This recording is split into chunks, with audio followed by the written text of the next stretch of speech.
Innal hamdalillah alhamdulillahirabbil alamin hamdan syakirin hamdan na'imin hamdan yuwafi ni'amahu wa yukafi mazidah. Ashhadu an la ilaha illallah wahdahu la syarikalah wa ashhadu anna Muhammadan abduhu wa rasuluh la nabiyya ba'd. Allahumma salli wa sallim wa barik ala sayyidina Muhammad ibn Abdullah wa ala alihi wa sahbihi wa mawala. Ayuhal muslimun rahimakumullah. Ittaqullaha haqqa tuqatih innallaha yuhibbul muttaqin.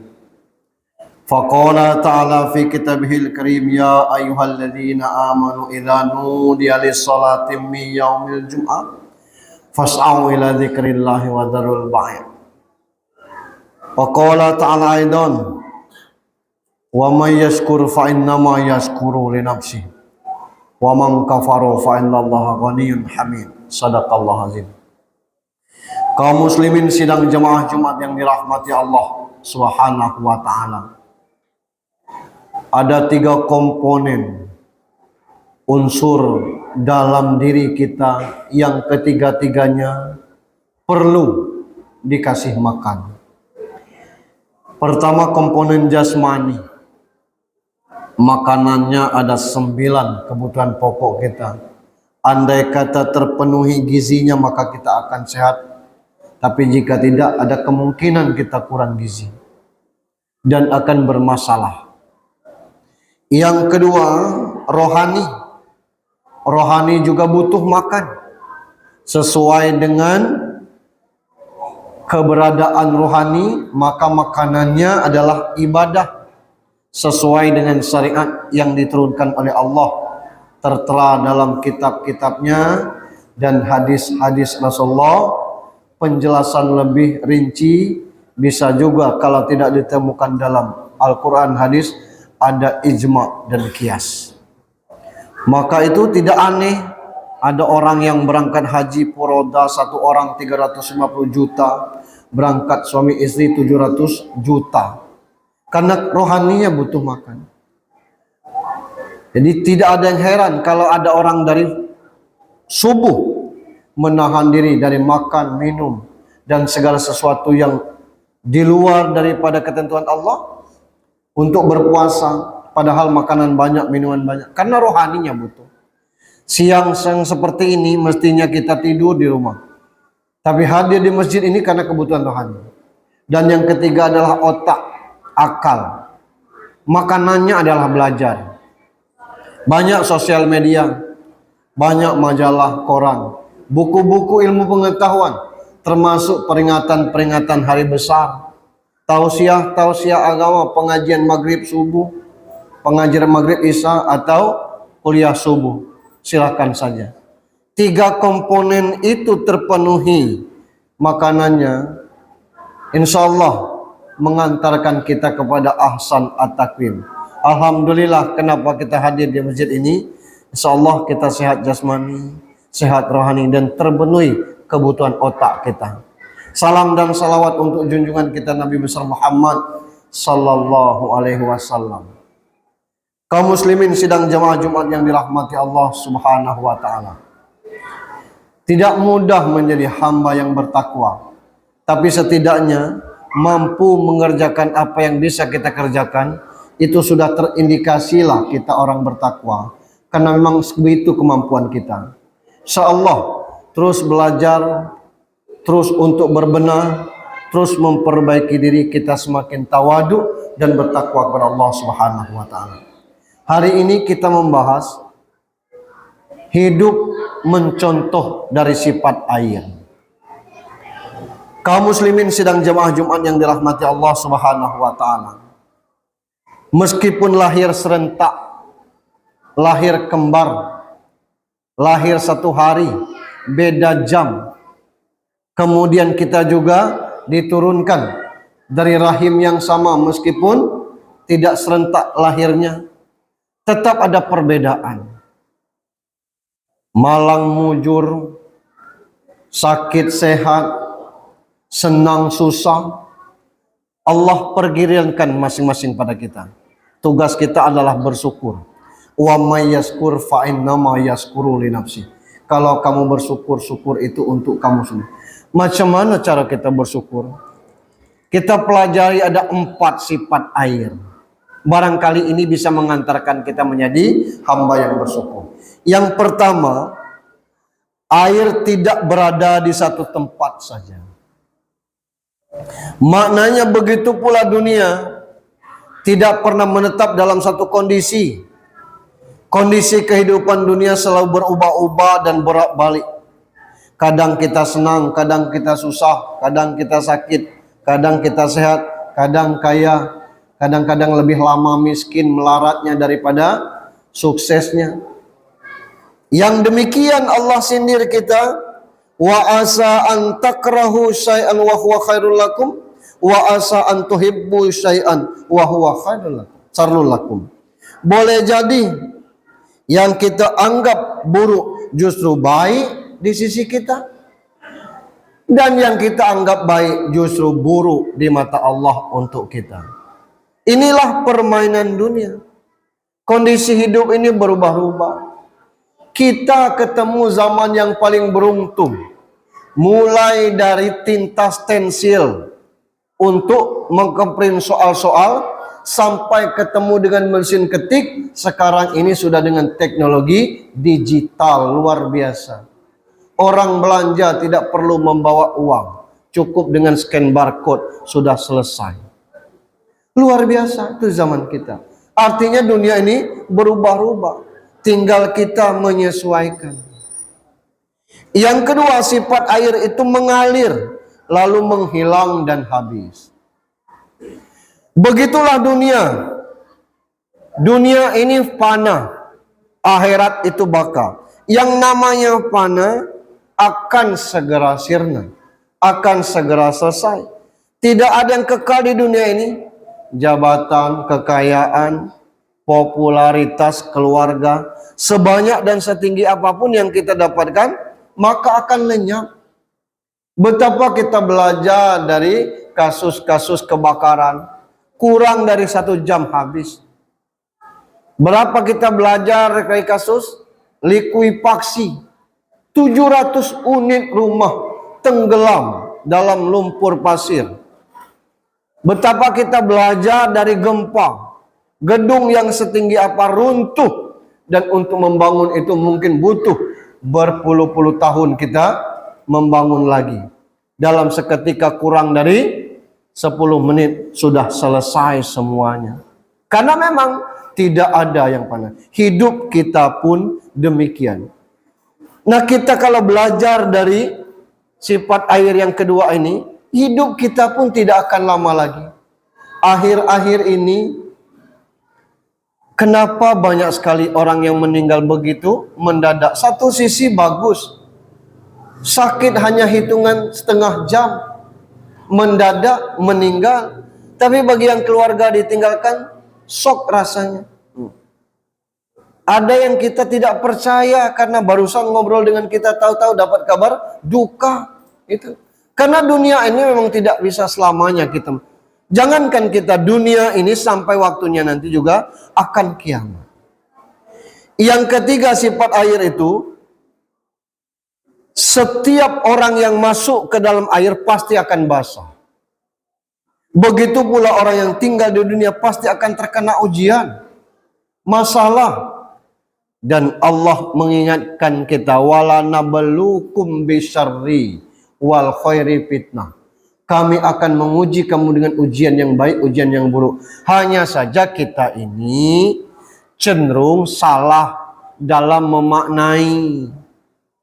Kalau sedang jaya, kita katakan alhamdulillah, rezeki, berkah, nikmat, tah macam-macam lagi. Tapi kalau sedang sakit, dirundung malang, musibah, malapetaka, baru kita ngomong kita sedang diuji. Macam-macam ujian. Padahal baik itu ujian, buruk itu ujian. Lebih luas Allah sampaikan, wala nabluwannakum bisai'im minal khaufi wal ju'i wa naqsim minal amwali wal anfusi was samarat. Menyangkut semua itu sampai ke nyawa pun akan Allah habis buah-buahan seperti yang kita sekarang ini. Karet jangankan naik pabriknya. Yang ada 2 tutup 1, yang 1 ini pun sudah diambang ke bangkrutan. Sawit yang kita punyai, naik 2 hari turun seminggu. Naik sedikit turun, ngedrop itu. Sementara harga pupuk, harga semprot, biaya untuk bagaimana pemeliharaan tidak pernah turun. Apa yang bisa kita hasilkan? Yang harus kita yakini bahwa rezeki kita bukan dari buah sawit saja. Allah sudah mengatur itu. Dan saya pernah mengalami hal itu. Nyata. Maaf, bukan bermaksud saya curhat di sini. Ketika saya dalam penjara, gaji saya di stop. Anak saya 2 kuliah. Dari mana sumber penghasilan? Istri saya hidup dengan berbagai macam cara sampai dengan keberhasilannya berangkat ke luar negeri dari prestasi dia di sebuah perusahaan. Saya keluar, istri saya yang ngendrop penjualannya karena saya sudah pulang.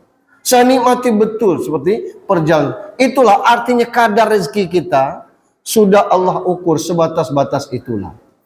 Maka tinggal kita. Kadang-kadang kalau kita menurut lebih untuk berkorban, kapan lebihnya? Selesai Kamis ini, tidak ada gunanya lagi duit 10-20 juta itu. Orang sudah selesai berkorban. Itu.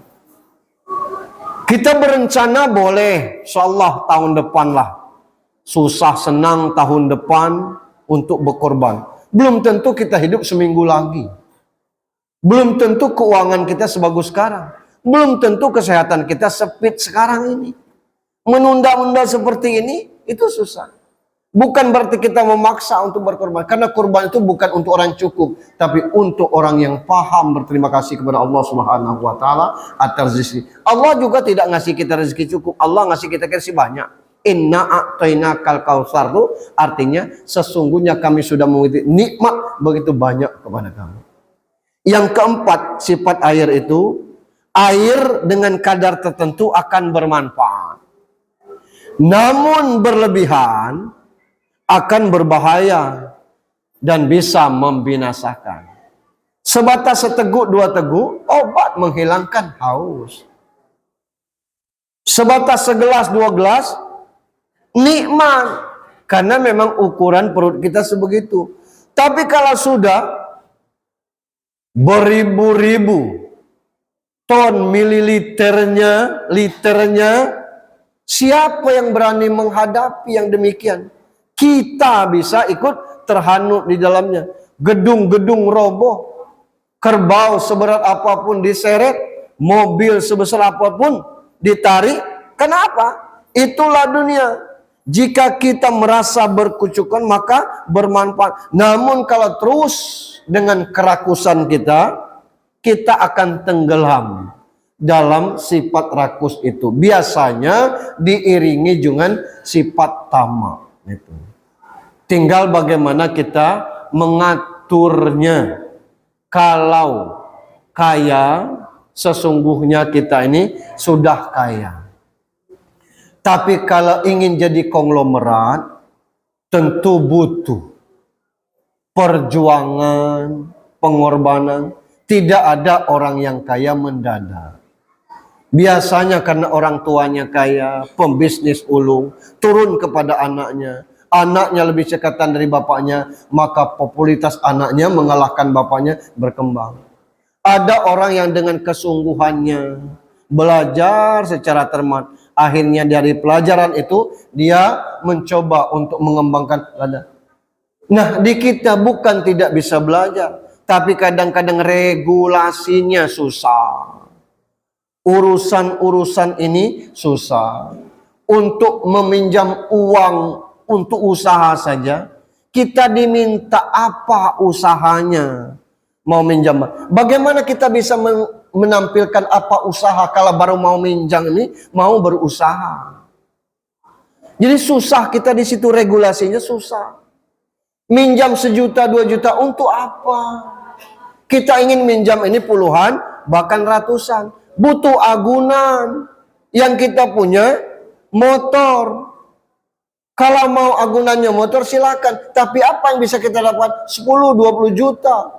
Cicilannya besar, itu tidak bisa membangun ekonomi untuk bagaimana kita berusaha. Maka memang susah kita untuk hal ini. Nah, kita tidak bisa memaksakan diri, hanya saja kita bagaimana menata dengan yang ada. Insya Allah apa yang ada ini jauh lebih berkah. Justru kadang-kadang orang itu tenggelam karena lupa diri, karena banyaknya harta. Tidak sedikit contohnya, zaman Nabi ada namanya Sa'labah. Dari kambing 2 sampai ke ribuan, akhirnya lupa sholat. Mudah-mudahan kita termasuk orang-orang yang bersyukur atas apa yang Allah berikan. Perkara sholat id, Rabu boleh, Kamis boleh. Yang tidak boleh mengganggu ibadah orang lain. Hari Rabu Muhammadiyah tidak pernah Muhammadiyah mengklaim dan tidak pernah Muhammadiyah menseleksi fotokopi KTP kita. Kamu Muhammadiyah? Enggak. Silakan keluar kalau tidak. Silakan masuk kalau Muhammadiyah. Enggak. Jangan kita berpendapat men-share haram puasa hari Rabu. Kalau dia mau sholat hari Kamis, maka dia puasa Arafah hari Rabu, pas. Kajian Adi Hidayat lebih mengena untuk kita jadikan pedoman. Sebab kita hari bukan Arafahnya, kita puasa itu tanggal 9. Kalau di Indonesia tahu tanggal 9 hari Rabu, kenapa kita tidak sah puasa? Mudah-mudahan tidak menjadi polemik atas perbedaan itu. Ingin hari Kamis, silahkan. Tidak usah yang hari Rabu mengatakan kita tidak sah hukum puasa, kita haram. Yang lebaran hari itu hukumnya puasa haram. Tapi kalau kita lebarannya besok, sah-sah saja kita puasa. Barakallahu li wa lakum bil Qur'anil azim wa nafa'ani wa iyyakum bima fihi minal ayati wa zikril hakim. Aqulu qouli hadza fastaghfiruhu innahu huwal ghafurur rahim.